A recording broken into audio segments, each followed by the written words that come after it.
from Frame Lake. Thank you, Mr. Speaker.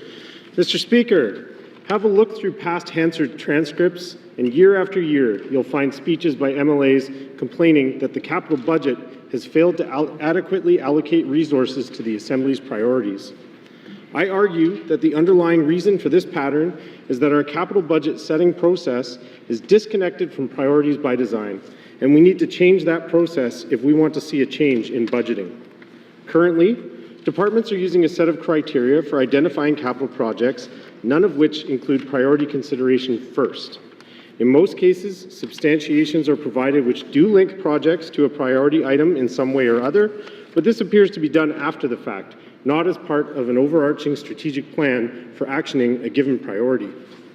What appears to be missing from our process is a more foundational conversation prior to budget development and across departments about the direction set out in the mandate and how that direction might impact not only our capital spending, but even our organizational structure.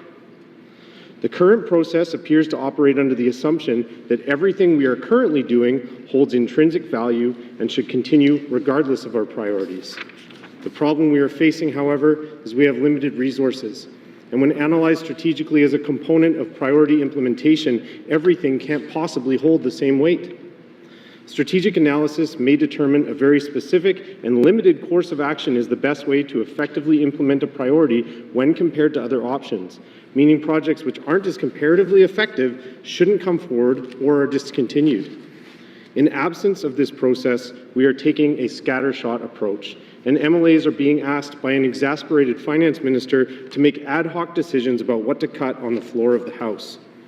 This puts MLAs in the precarious position of making cuts on the fly to a budget staff have invested significant time in already, and similarly without the above-noted priority analysis.